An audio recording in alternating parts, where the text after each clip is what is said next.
நம்ம கிச்சனில் இன்றைக்கி ஒரு குழம்பு ரெசிபி தான் பண்ண போகிறோம். அதுவும் கொண்டக்கடலையில் குழம்பு பண்ண போகிறோம். வறுத்து அரைச்சி குழம்பு எப்படி பண்ணுறது அப்படிங்கிறத பார்க்கலாம்.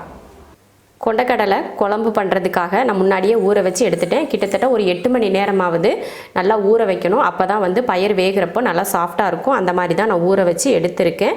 நான் கருப்பு கடலை எடுத்திருக்கேன். நீங்கள் இதுக்கு பதில் வெள்ளை கடலை கூட எடுத்துக்கலாம். இப்போ நல்லா ஊறி இருக்குது. இதை நம்ம வேக வச்சு எடுத்துட்டு அதுக்கப்புறம் குழம்பு தாளிச்சிக்கலாம். குக்கரில் போட்டு தண்ணி ஊற்றிடலாம். பயிர் முங்குற அளவுக்கு தண்ணி ஊற்றி வேக வைக்கணும். இப்போ பயிர் வேகிறதுக்காக உப்பு சேர்த்துக்கலாம். இதில் நீங்கள் உப்பு கரெக்டான அளவு போட்டிங்கன்னா குழம்புக்கு உப்பு போடுறப்ப பார்த்து சேர்த்துக்கணும். அவ்வளோதான். இது கூட வேறு எதுவுமே நம்ம சேர்க்க தேவையில்லை. ஸ்டவ் ஆன் பண்ணி குக்கர் வச்சாச்சு. 3 விசில் விட்டு ஆஃப் பண்ணிக்கலாம். அதிகமாக விசில் விட்டு பயிர் குலைவாக வேக வைக்கக்கூடாது. முக்கால் பக்குவத்துக்கு வேகிற அளவுக்கு தான் நம்ம வேக வைக்கணும். அப்போ தான் நம்ம குழம்போட சேர்ந்து வேகிறப்போ அது கரெக்டாக இருக்கும். அதனால் 3 விசில் விட்டு ஆஃப் பண்ணிக்கலாம். பயிர் வேகிறக்குள்ளே நம்ம மசால் வறுத்து எடுத்துக்கலாம். மல்லி 2 3 இதில் 3 ஸ்பூன் மல்லி சேர்த்துருக்கேன். 1/4 ஸ்பூன் ஜீரகம், 1/4 ஸ்பூன் மிளகு, 1/4 ஸ்பூன் சோம்பு, கொஞ்சமாக வெந்தயம், ஒரு 10-15 வெந்தயம் சேர்த்துக்கிட்டால் போதும். வரமிளகா 6, உங்கள் காரத்தை பொறுத்து நீங்கள் மிளகாய் சேர்த்துக்கோங்க.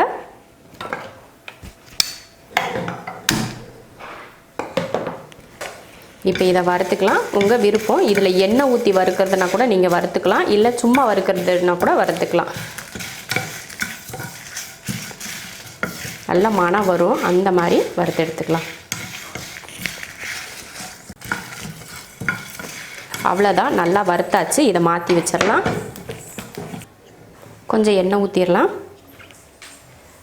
கொஞ்சமாக ஊற்றிக்கோங்க எண்ணெய். ஒரு 10லேருந்து 15 போல் சின்ன வெங்காயம், அதையும் போட்டு வதக்கிக்கலாம். வெங்காயம் இந்த அளவுக்கு வதங்கினதுக்கப்புறம் இப்போ தக்காளி சேர்த்துலாம். 3 தக்காளி சேர்த்துக்கிறேன்.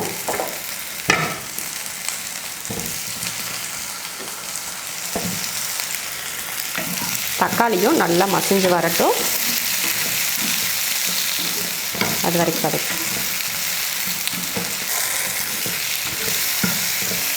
தக்காளியும் வெங்காயம் நல்லா வதங்கிருச்சு. இப்போ அடுப்பை ஆஃப் பண்ணிடலாம். மிளகாய் மல்லி ஜீரகத்தையும் இதையும் ஆற வச்சுட்டு அரைச்சிக்கலாம்.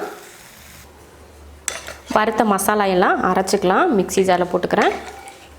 தக்காளி வெங்காயம் எல்லாத்தையும் அடுத்து இது கூடயே இப்போ மல்லி மிளகாயெல்லாம் வறுத்தோம் இல்லையா, அதையும் சேர்த்துக்கலாம். உங்களுக்கு ஒரே ஜாரில் அரைக்க முடியலைன்னா நீங்கள் 2 தடவை போட்டு கூட அரைச்சிக்கலாம். இப்போ இதை அரைச்சிக்கலாம். மசாலா அரைச்சாச்சு. அவ்வளோதான். அடுத்து குழம்பு தாளிச்சிக்கலாம். குழம்பு தாளிக்கிறதுக்கு எண்ணெய்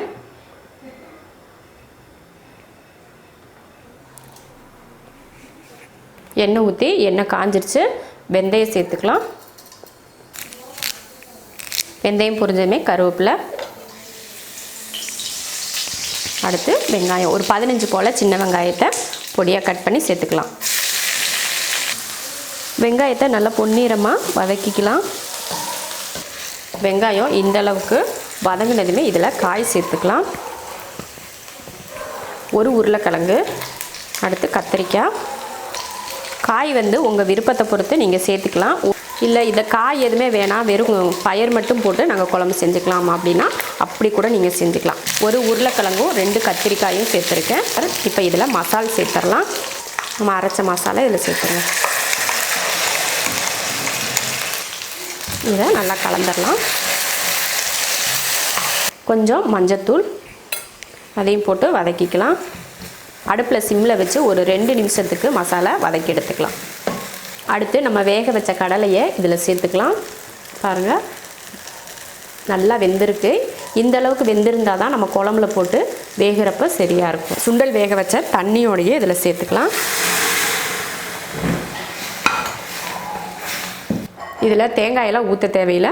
உங்களுக்கு விருப்பம் இருந்துச்சுன்னா நம்ம வெங்காயம் தக்காளி எல்லாம் வதக்கணும் இல்லையா, அதில் ஒரு துண்டு தேங்காய் அதில் கட் பண்ணி போட்டு அதில் வதக்கி நீங்கள் எடுத்துக்கலாம். கடலையில் உப்பு போட்டு தான் வேக வச்சுருக்கோம் இல்லையா, இருந்தாலும் காய்க்காக கொஞ்சம் உப்பு சேர்த்துக்கலாம். பார்த்துட்டு சேர்த்துக்கோங்க உப்பு எந்த அளவுக்கு இருக்குது அப்படின்னு சொல்லி பார்த்துட்டு சேர்த்துக்கோங்க. இப்போ குழம்புக்கு தேவையான தண்ணி சேர்த்துடலாம். தண்ணி சேர்த்தாச்சு. ரொம்ப தண்ணியெல்லாம் வேண்டாம், இந்த அளவுக்கு தண்ணி நமக்கு போதும். ஏன்னா நம்ம கடலை ஏற்கனவே வேக வச்சு தான் நம்ம போட்டிருக்கோம், அதனால ரொம்ப நேரம்லாம் வேக வைக்க தேவையில்லை. இந்த அளவுக்கு தண்ணி ஊற்றி வேக வச்சாலே போதும். ஏன்னா உருளைக்கிழங்கும் கத்திரிக்காயும் சீக்கிரமே வெந்துடும், கரெக்டாக இருக்கும் இது எல்லாமே ஒன்றா சேர்ந்து வேகிறதுக்கு. இப்போ குழம்ப மூடி வச்சிடலாம். ஒரு 5 நிமிஷத்துக்கு வேகட்டும், அதுக்கப்புறம் ஓப்பன் பண்ணி பார்க்கலாம்.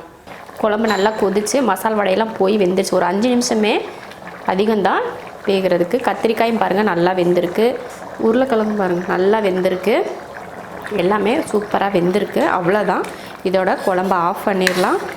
அப்படியே சூப்பராக சாதத்தில் இதை ஊற்றி சாப்பிட்டா அவ்வளோ மணமாகவும் ருசியாகவும் இருக்கும். காய் வந்து நம்ம விருப்பத்தை பொறுத்து எது வேணாலும் நீங்கள் சேர்த்துக்கலாம். காய் இல்லாமல் கூட நீங்கள் இந்த குழம்பு செஞ்சுக்கலாம். ஆனால் மசாலோட அளவு வந்து இதே தான். நீங்களும் இது போல் செஞ்சு பார்த்துட்டு பிடிச்சிருந்தால் லைக் பண்ணிவிட்டு ஷேர் பண்ணிவிட்டு கமெண்ட் பண்ணுங்கள்.